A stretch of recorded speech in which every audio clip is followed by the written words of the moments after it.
l'hémicycle, les élus du peuple ont examiné un projet de loi portant institution des corps de volontaires nationaux au Tchad.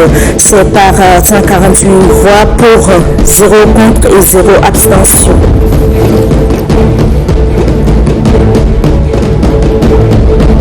Le Tchad commémore, à l'instar de la communauté internationale, le 50e anniversaire de la création du Fonds des Nations Unies pour la population. Cérémonie présidée par la première dame Inda Déby Itno.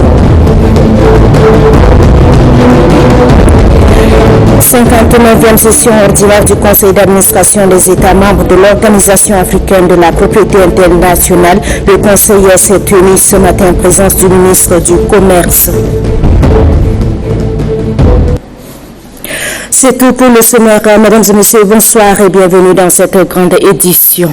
Nous ouvrons cette édition par le message du président de la République Idriss Déby Itno à son Excellence Monsieur Mamadou Issoufou, président de la République du Niger. Président et chers frères, c'est avec émotion et tristesse que j'ai appris la nouvelle de l'attaque terroriste visant la garnison d'Inat ayant causé de nombreuses victimes au sein de nos vaillantes forces de défense le mercredi 11 décembre 2019, tout en vous témoignant notre solidarité devant ces attaques barbares et lâches. Je vous adresse au nom du peuple tchadien, de son gouvernement et en mon nom propre nos condoléances les plus attristées.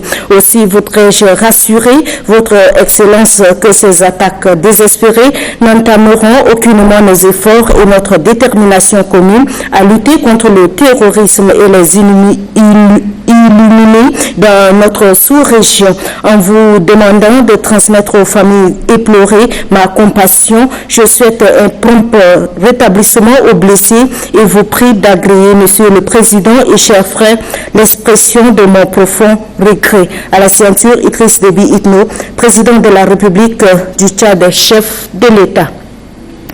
Le président de la République Idriss Déby Itno, lors de son séjour au Caire en Égypte, où il a pris part au forum sur la paix, placé sous le thème Afrique que nous voulons, sécurité et développement durable, a apprécié le leadership du président égyptien. Je vous propose de suivre plutôt le président de la République Idriss Déby Itno. Je tiens à exprimer en effet le président de Fattah al-Sisi à son gouvernement, au peuple égyptien, d'attirer le sincère remerciement de la terre fraternelle et pour l'invitation m'a été adressée de prendre part à ce forum, important forum. Il était également à féliciter vivement le président de Fattah al-Sisi pour son leadership et pour son initiative d'organiser des grandes assises. Excellence, mesdames et messieurs, le thème, l'Afrique que nous voulons, paix, sécurité et développement durable, retenu pour le panel que nous est réservé est à la fois pertinente et d'actualité. Il reflète bien le lien étroit entre la paix et la sécurité d'une part, entre celle-ci et le développement d'autre part. Il est évident qu'il ne peut y avoir de paix et de stabilité sans la sécurité, ni de développement sans la paix. L'Afrique regorge d'immenses ressources naturelles et 60% de sa population est constituée des jeunes, sans compter les vastes étendues de terres arabes en friche. Selon certaines statistiques, 7 des 10 pays au taux de croissance les plus élevés au monde se trouvent sur notre continent. Au plan économique, il est prouvé que les investissements étrangers en Afrique se révèlent les plus rentables qu'ailleurs, même si leur volume reste encore faible. L'Afrique ne manque pas d'atouts pour se développer, même si le fardeau de son passé colonial a fortement impactés sont présents, faute de stabilité et d'insécurité liées aux crises et conflits aggravés par le sous-développement, le terrorisme et les effets pervers du changement climatique. Malgré l'image négative de violence et de misère qu'on à l'Afrique, et souvent exagérée par les médias, tous les espoirs d'un lendemain meilleur sont permis et possibles, comme le montrent les différentes initiatives continentales prises dans le cadre de l'Union africaine. Il s'agit entre autres de l'architecture africaine de paix et de sécurité pour la prévention et la gestion des crises, de l'agenda 2063 qui sert de boussole en matière de développement sur les 50 ans à venir, et la mise en place récente de la zone de libre-échange continental africain de l'ECAF.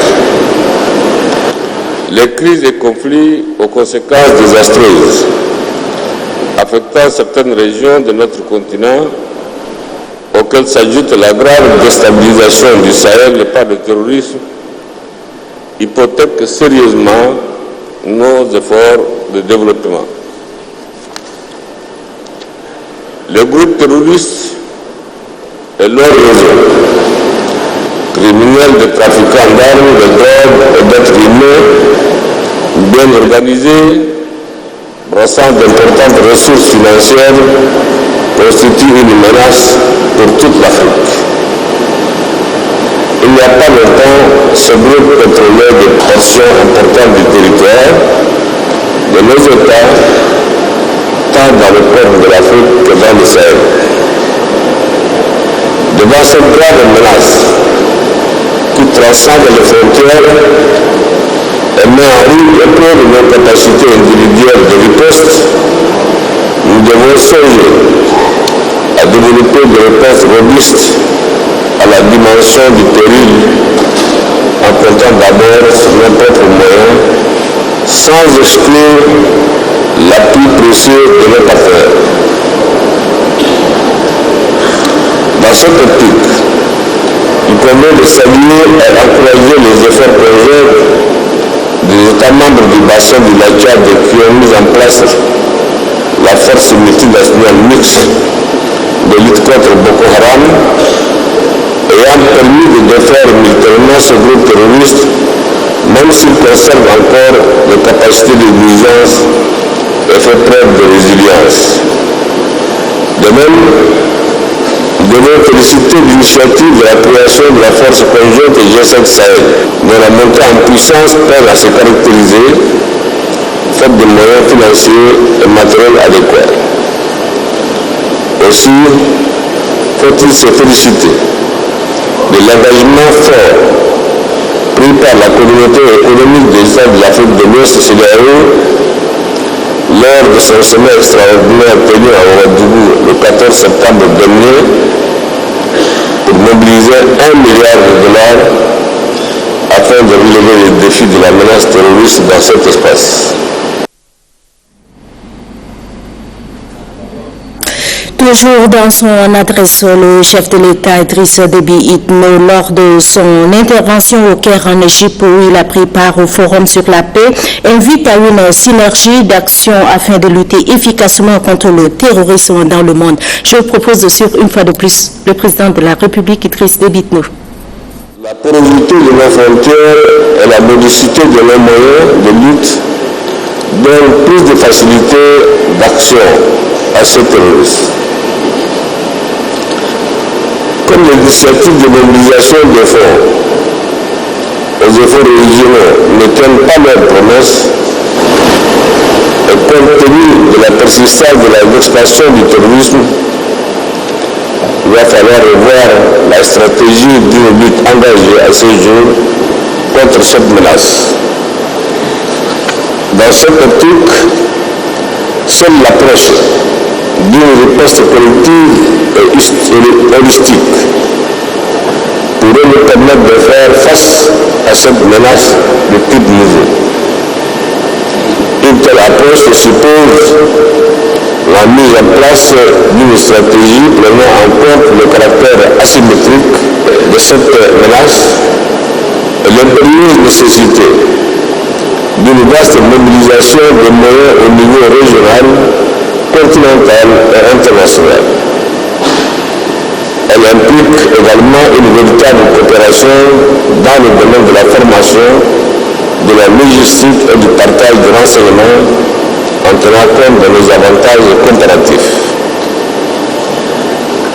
Dans le même élan, nous soulignons la nécessité d'une coordination plus poussée et plus adaptée des actions de tous les acteurs présents au Sahel, y compris les forces internationales comme la MINUSMA, et Barkhane dans le respect de la vocation de chaque entité.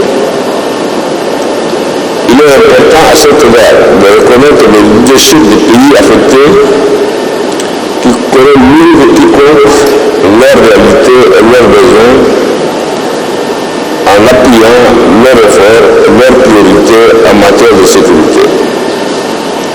Les États du bassin du lac Tchad et ceux du Sahel aux prises avec le terrorisme consacrent entre 18 et 32% de leur budget à l'effort sécuritaire dont le poids devient de plus en plus important. Dans cette optique, à l'instar de la CEDEAO,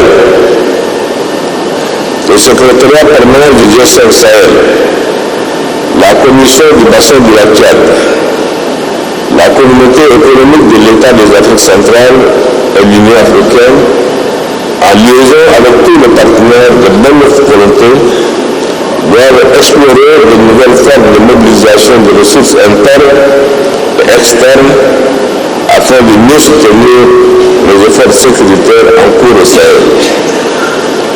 Faute d'une action militaire rigoureuse dans la durée de ressources pérennes et illusoires, de vaincre le terrorisme et ses réseaux criminels installés au Sahel. La paix et la sécurité constituent le fondement de notre existence pour asseoir notre souveraineté et maîtriser notre développement. D'où l'urgence d'évaluer l'architecture de paix et de sécurité existante pour la rendre plus efficace et l'adapter à l'évolution du contexte marqué par des menaces nouvelles. Mesdames et messieurs, comme vous le savez, la crise libyenne a été reste une des causes principales de la propagation et de la persistance du terrorisme au Sahel. À ce titre, le règlement de cette crise contribuerait énormément à affaiblir les groupes terroristes actifs au Sahel et dans le bassin du lac Tchad. Les multiples initiatives de la communauté internationale visant à mettre un terme à cette grave crise n'ont à ce jour apporté aucune solution à cause des multiples ingérences extérieures. La situation devient extrêmement dangereuse, prend de plus en plus de tournures dramatiques. La solution à cette crise, qui n'a que trop duré, est d'abord et avant tout entre les mains des Libyens eux-mêmes. Qu'on leur donne la chance de se parler et se réconcilier. Le retour de la paix en Libye conditionne le retour de la paix dans l'ensemble du Sahel. C'est pourquoi nous soulignons toujours avec insistance l'urgence d'une approche inclusive dans la recherche d'une sortie de crise. Tous les acteurs régionaux, notamment l'Union africaine et les pays voisins, doivent être fortement impliqués dans la résolution de la crise à travers une synergie d'efforts avec les Nations Unies et la Ligue arabe. Il est évident que ceux qui ont rejoint la Libye dans cette crise ne sont pas capables de l'aider à en sortir, d'autant plus qu'ils ne s'entendent même pas sur la voie à suivre. Donc, aucun effort n'est de trop pour plaider, pour aider les Libyens à la paix dans leur propre pays. Les graves conséquences du changement climatique se font sentir plus que partout ailleurs en Afrique et en particulier au Sahel. Les principales conséquences les plus ressenties au Sahel sont entre autres l'avancée du désert, l'assèchement et l'ensemblement des cours d'eau comme le lac Tchad et le fleuve du Niger, la baisse et la variabilité pluviométrique, les sécheresses, les vagues de chaleur, la baisse de production agricole. Voilà, ce sont là les deux extraits du président de la République, Idriss Déby Itno, au forum sur la paix, la sécurité et le développement. Restons toujours au cœur en Égypte où le ministre des Affaires étrangères, Cherif Mamatezine, a été copanéliste ce mercredi. Retrouvons Gapili une fois de plus. Après 21 stratégies, pourquoi la paix et le développement sont-ils encore insaisissables dans le Sahel, thème du 4e panel du Forum d'Asouane. Autour de ces thèmes, 5 panélistes parmi lesquels le ministre des Affaires étrangères, Cherif Mamatezine, et la secrétaire générale adjointe des Nations Unies, Amina Mohamed. Le Tchad est très engagé dans la lutte contre le terrorisme dans une bande qui fait face aux multiples défis. Pour relever ces défis, le chef de la diplomatie tchadienne a rappelé la vingtaine de stratégies de développement conçues. Face à cette multiplicité de stratégies, il a été même décidé de créer une plateforme ministérielle qui se réunit au moins une fois l'an pour évaluer leur état de mise en œuvre. La dernière et 7e réunion de cette plateforme s'était tenue à N'Djamena le 3 mai, N'Djamena au Tchad, bien entendu, le 3 mai dernier, avec la participation de tous les partenaires disposant de stratégies pour le Sahel. Je dois le relever pour le regretter qu'à chacune des réunions, le constat est le même. Des présentations riches en informations sur la situation au Sahel sont faites et on se préoccupe de la gravité de celle-ci et de sa détérioration encore plus poussée, tout en constatant qu'aucune des recommandations faites lors des réunions antérieures n'est mise en œuvre. 21 stratégies sans sortir de crise, Cherif Mamatezine invite à inverser dans l'urgence le paradigme et propose quelques pistes de solutions. L'absence de résultats tangibles ne veut pas dire que toutes ces stratégies sont mauvaises. Le problème majeur se situe au niveau du décalage entre les priorités des pays du Sahel et les orientations de ces stratégies qui sont dès le départ biaisées dans leur conception. À cet égard, il est urgent d'inverser le paradigme. Au lieu de mobiliser des ressources pour des programmes définis par ceux qui les financent à travers des structures qu'eux-mêmes ils mettent en place, il serait judicieux d'affecter les ressources mobilisées directement, au cas par cas, aux stratégies nationales de chacun des pays concernés visant à relever le même défi auquel les pays du Sahel se trouvent confrontés. Ainsi, on aura moins de structures à financer, moins de missions à effectuer par des experts et moins de réunions à tenir pour examiner les mêmes problèmes au cours des différentes réunions. Pour ce faire, il n'y a pas de recette magique, il faut juste appliquer les recettes simples et connues de tous, a conclu le chef de la diplomatie tchadienne. Voilà, ici en N'Djamena, les élus du peuple ont examiné et adopté un projet de loi portant institution des corps des volontaires nationaux au Tchad. C'est par 148 voix pour, 0 contre et 0 abstention que le dit projet a été voté. La séance plénière a été dirigée par le président de l'Assemblée nationale, Dr Haroun Kabadi. Reportage Nkeyam Pengiri. La volonté du gouvernement de mettre en place un programme national de volontariat des jeunes s'est manifestée depuis plusieurs années. Ce programme vise non seulement à renforcer l'employabilité des jeunes, mais aussi à résoudre les problèmes de la communauté. Cependant, force est de constater que ce volontariat n'est pas connu du public et en particulier les jeunes bénéficiaires eux-mêmes. C'est dans cette optique qu'un forum organisé en 2011 a recommandé la mise en place d'un programme de volontariat. Pour la mise en œuvre de cette recommandation, le ministère en charge de la jeunesse s'est appuyé sur l'expertise de terrain de 5 associations nationales réunies au sein du Comité pour le développement du volontariat au Tchad.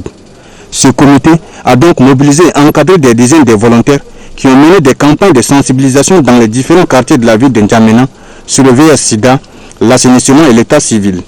C'est ce qui justifie la proposition de ce projet de loi, dont son adoption permettra sans nul doute au gouvernement de faire face à la raréfaction de l'emploi des jeunes et à d'autres défis.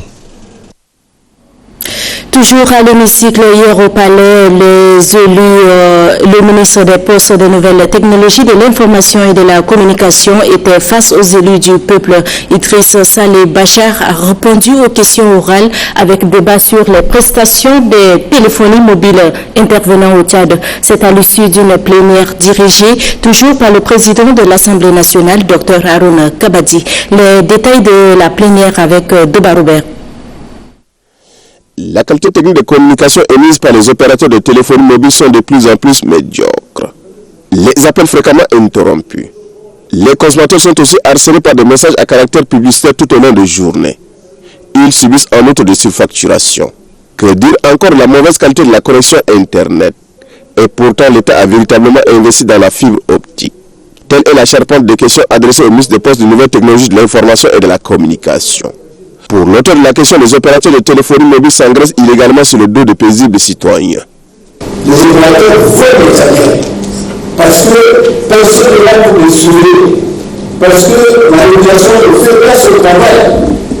La régulation est là pour surveiller les opérateurs, les amener à fournir un travail de qualité, une communication de qualité et à Paris. Mais c'est dans la personne là que vous voulez, au niveau de M. le Président. Quand vous pouvez faire une communication d'une minute, et vous pouvez faire ça, vous pouvez le problème. Vous pouvez faire ça. Profitant de l'occasion, les élus du peuple ont vivement décrit la mauvaise couverture géographique du pays par les téléphones mobiles. Des antennes qui poseraient aussi un problème de santé publique. S'agissant de la restriction des réseaux sociaux, la représentation nationale invite le gouvernement à développer des approches pédagogiques pour une bonne gestion de ces supports de communication. C'est d'abord une question qui nous interpelle tous. Si seulement nous avions les ressources humaines de qualité qu'il fallait, le secteur aurait progressé. Mais je suis sûr que si je devais parler de sauter, de salam, tous les efforts nationaux d'abord, je veux m'adresser au sentiment national, à une fierté d'avoir constitué des ressources humaines de qualité. Globalement, les élus du peuple s'attendent à ce que les opérateurs de téléphonie mobile améliorent de manière substantielle leurs prestations de services. Pour eux, il est du devoir du ministère des Postes, de Nouvelles Technologies, de l'Information et de la Communication de procéder à leur suivi régulier et de prendre les mesures qui s'imposent en cas de défaillance. Répondant aux élus du peuple sur la restriction des réseaux sociaux, le chef du département des postes des nouvelles technologies de l'information et de la communication précise que ces mesures sont d'ordre sécuritaire. Idriss Saleh Bachar réitère en outre la ferme volonté de son département à mettre en œuvre pour un accès fiable et à moindre coût. Deba Robert. Permettez-nous de vous rappeler que le contexte géopolitique et géostratégique de ces dernières années a placé le Tchad dans une situation sécuritaire particulière et délicate du fait des conditions intérieures dans le pays limitrophe et en raison de la présence à cette époque aux frontières de notre pays. Cette situation très volatile ne peut s'accommoder à un message de haine et de division simplement distillé dans les réseaux sociaux comme il a été donné et le constaté à de nombreuses occasions. C'est en considération de ces occasions déplorables et pour préserver l'ordre public et la sécurité que le gouvernement a été amené à procéder à la suspension des réseaux sociaux au mois de mai 2018. Ces mesures à caractère conservatoire et prévues pour être limitées dans le temps était en conformité avec l'article 28 de la Constitution du Tchad du 4 mai 2018 que vous maîtrisez plus que quiconque. et qui dispose de liberté d'opinion, d'expression, de communication, de conscience, de religion, de presse, d'association, de réunion, de circulation, de manifestation sont garanties à tous. Elle ne peut être limitée que par le respect des libertés et des droits d'autrui et par l'impératif de sauvegarder l'unité nationale, l'ordre public et le droit de messe.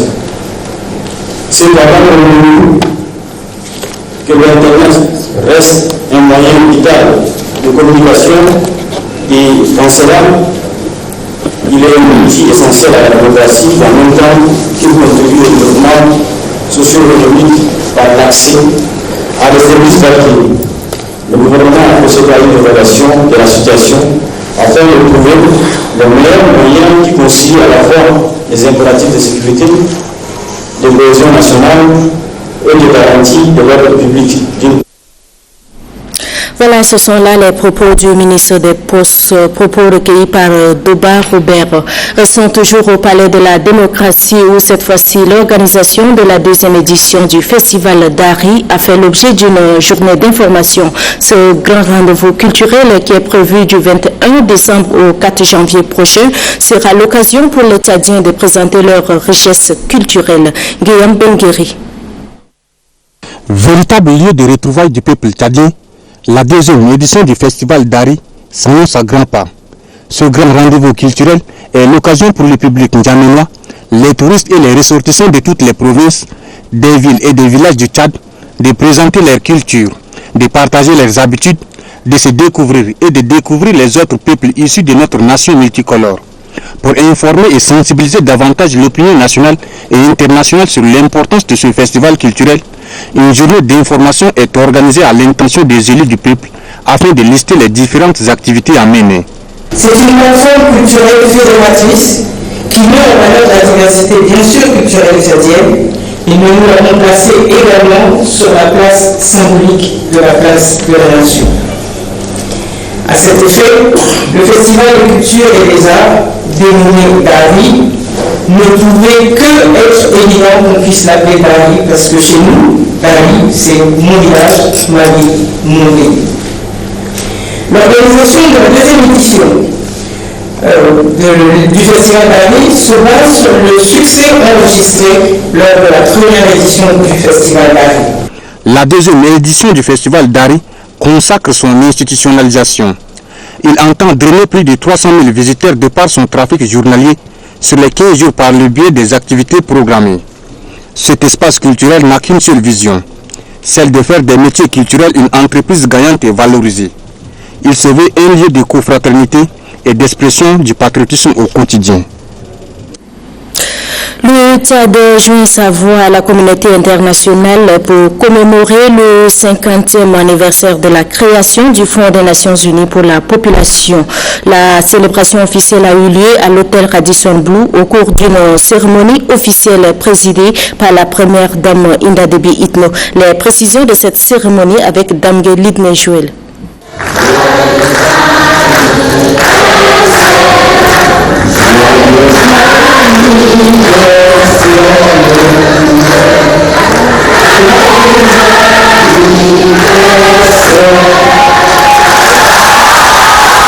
C'est avec tous les honneurs que le Tchad célèbre le jubilé d'or du Fonds des Nations Unies pour la population, UNFPA, institution œuvrant pour le bien-être des citoyens par l'assurance de leur droit à la vie. La première dame Inda Déby Itno, dame de cœur au cœur de l'autonomisation de la gente féminine, celle qui donne de l'espoir de vie aux démunis à travers sa fondation Grand Cœur, préside personnellement l'événement. Les actions de l'UNFPA pour la restauration de la dignité humaine sont immenses. Le témoignage de cette victime de la fistule en est une illustration parfaite.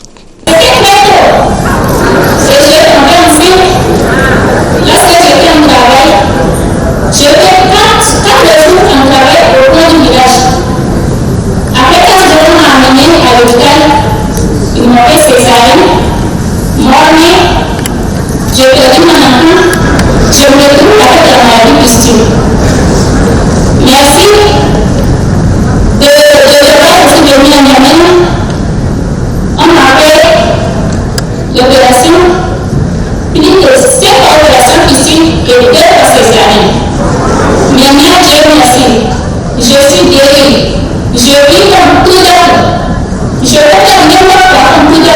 Parmi les partenaires nationaux de l'UNFPA dans la réalisation de ces missions figure l'Institut de technologie innovantes pour le développement TechniDev qui a reçu des financements pour la mise en œuvre de plusieurs projets.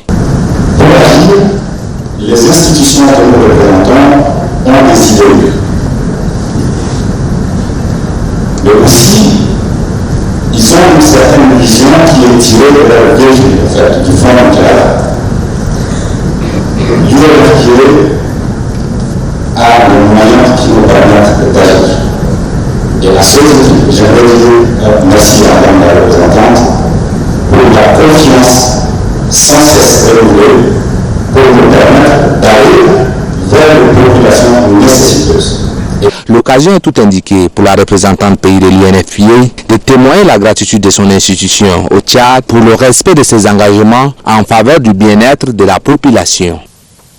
La présence du Fonds des Nations Unies pour la population au Tchad est le résultat de la sollicitation du gouvernement de la République du Tchad sous le leadership de son Excellence Idriss Déby Itno, président de la République, chef de l'État, chef du gouvernement, à qui je voudrais rendre aujourd'hui un hommage très déféré pour toutes les facilités accordées à l'UNFPA depuis son installation dans le pays de Toumaï, mais plus encore en sa qualité de champion de l'Afrique en matière de capture du dividende démographique.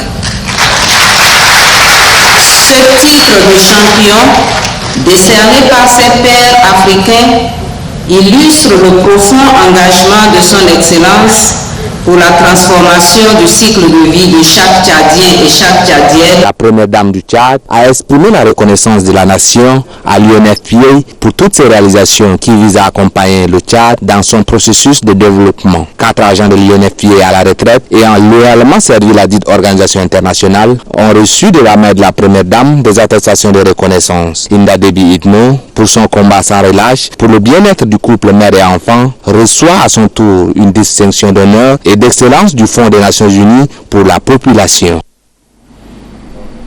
En présidant la cérémonie, la première dame Inda Déby Itno félicite l'UNFPA pour ses 50 ans de vie qui ont permis aux populations de bénéficier des œuvres salutaires. Je vous propose de suivre la première dame. Si la célébration d'un cinquantenaire est un moment festif, elle est aussi un temps d'introspection et de prospection. Permettez-moi à cet égard de noter que depuis son avènement au Tchad, en 1989, l'UNFPA a accompagné de manière continue la réponse nationale aux priorités de développement du pays en rapport avec son mandat.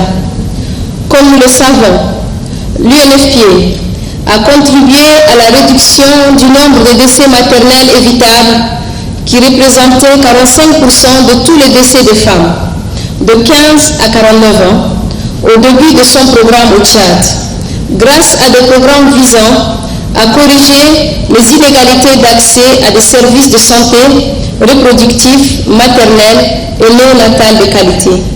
L'institution onusienne a favorisé également l'intégration de la santé sexuelle et reproductive dans l'offre de soins. Tout en renforçant le système de santé, l'UNFPA a permis d'assurer la santé et le bien-être des femmes pendant la grossesse, l'accouchement et la période qui suit l'accouchement.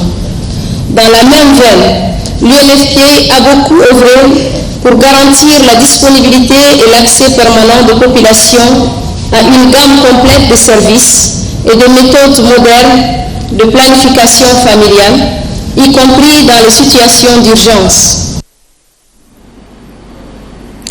Bonne nouvelle également pour les professionnels des médias, car la première dame a officialisé l'organisation d'un concours qui doit récompenser les meilleures œuvres journalistiques pour la problématique de lutte contre le mariage d'enfants. Suivez une fois de plus la première dame, Inda Déby Itno. Je voudrais remercier très sincèrement le Fonds des Nations Unies pour la population et l'encourager à poursuivre son appui et ses innovations pour la réalisation des récents engagements pris pris par le Tchad à Nairobi pour l'accélération des promesses de la conférence internationale pour le développement, pour la population et le développement et des objectifs de développement durable. Au nombre des actions innovantes, je lance ce jour, 12 décembre 2019, le concours pour le prix du journalisme récompensant les meilleures œuvres pour l'abandon de mariage d'enfants et autres pratiques traditionnelles néfastes au Tchad.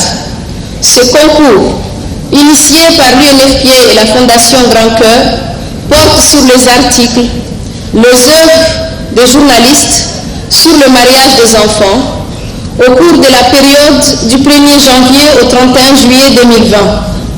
Il est ouvert à tous les journalistes professionnels travaillant dans la presse écrite, quotidienne, hebdomadaire, mensuelle, à la radio ou à la télévision au Tchad.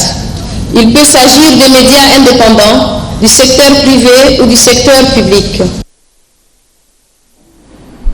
Et puis, comme annoncé au titre, les travaux de la 59e session ordinaire du Conseil d'administration des États de l'Inde de la propriété intellectuelle se tient depuis ce matin ici à N'Djamena, la capitale tchadienne. 17 États membres de cette institution ont répondu à ce grand rendez-vous. C'est la ministre du Commerce, de l'Industrie et de la Promotion du secteur privé, Ashta Djibril. Le ministre des États membres de l'Organisation africaine de la propriété intellectuelle OAPI fait suite à celle des experts tenus il y a de cela une semaine sur les actions que mène cette organisation.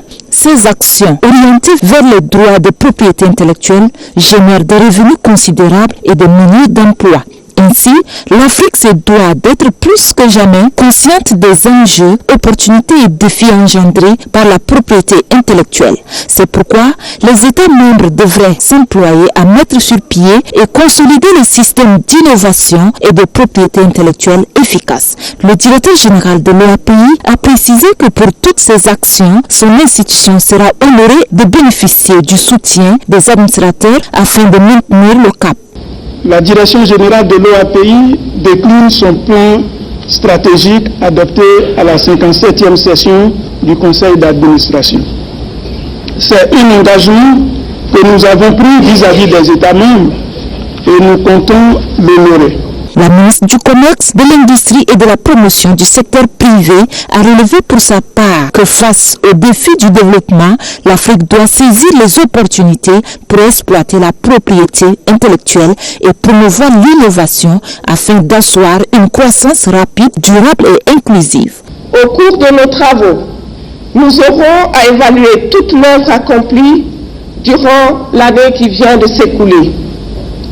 Toutes les actions accomplies, vous vous en doutez, font de l'OAPI un organisme de plus en plus performant. Nous aurons à décider des actions à entreprendre pour atteindre cet objectif. Nous soutenons aussi la poursuite de la mise en œuvre du plan afin de répondre aux exigences du développement de la propriété intellectuelle. Pour consolider cet accord, le directeur général de l'OAPI, Denis Booussou, et le commissaire adjoint du China Intellectual Property Administration, Zhao Gang, ont paraphé le plan de travail 2020-2021. Aussi, l'instrument de ratification de l'accord de Bangui a été remis par le ministre du Commerce et de l'Industrie de Bangui au directeur général de l'OAPI et par la suite à la présidente du conseil d'administration de l'OAPI. Et puis, parcourons ce communiqué de presse avant de poursuivre notre édition. La ministre de la Production, de l'Irrigation et des Équipements agricoles, Mme Madidian Padjarut, a reçu ce midi dans son cabinet l'ambassadeur de la République fédérale d'Allemagne au Tchad, Dr Jacob Hasselhuber.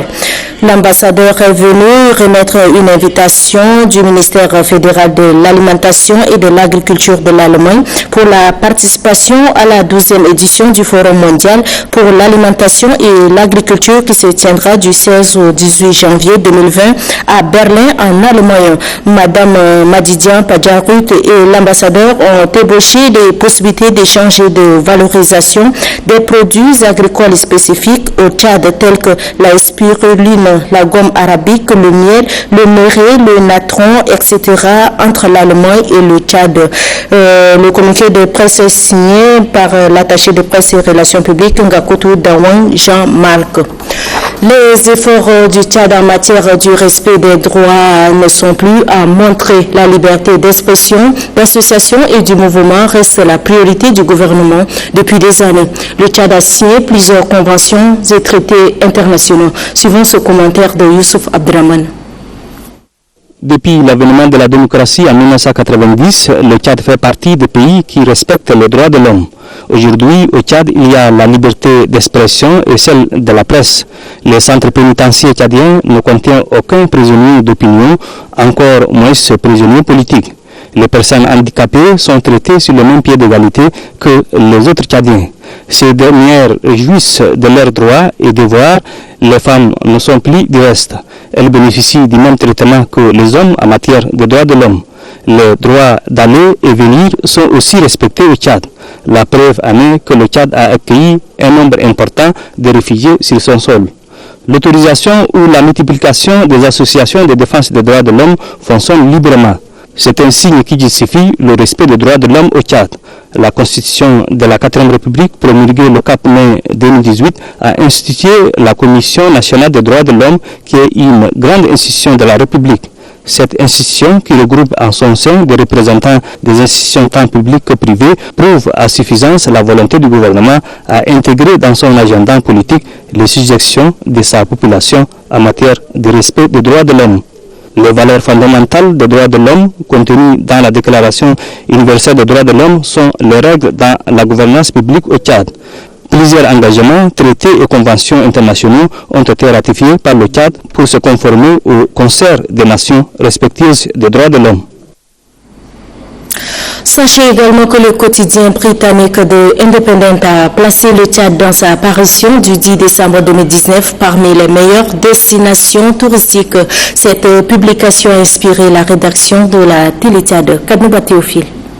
La publication du quotidien britannique The Independent plaçant le Tchad parmi les destinations touristiques à visiter en 2020 est la conséquence logique de nombreux efforts fournis par les plus hautes autorités à travers l'Office national de la promotion du tourisme, de l'artisanat et des arts, ONPTA. Depuis sa mise en place, l'institution placée sous tutelle du ministère du Développement touristique et de la culture ne cesse de multiplier les initiatives tendant à faire connaître les merveilles naturelles du pays de Toumaï, dont une bonne partie se trouvant dans l'Enedi est classé patrimoine mondial de l'Organisation des Nations Unies pour l'éducation, la science et la culture, UNESCO. Hormis les treks, ces longues courses d'aventure et de découverte et le Festival international des cultures sahariennes qu'ils organisent depuis plus de 5 ans pour attirer quelques touristes africains, européens et asiatiques, les responsables de l'ONPTA s'engagent ces dernières années dans des actions d'envergure. La dernière en date est celle de Colmar, où le Tchad est invité privilégié. Toutes ces actions sont menées dans l'objectif de montrer toutes les potentialités touristiques du Tchad et battre en brèche les déclarations malveillantes qui placent le Tchad dans la zone rouge, décourageant ainsi d'autres touristes à y faire le déplacement.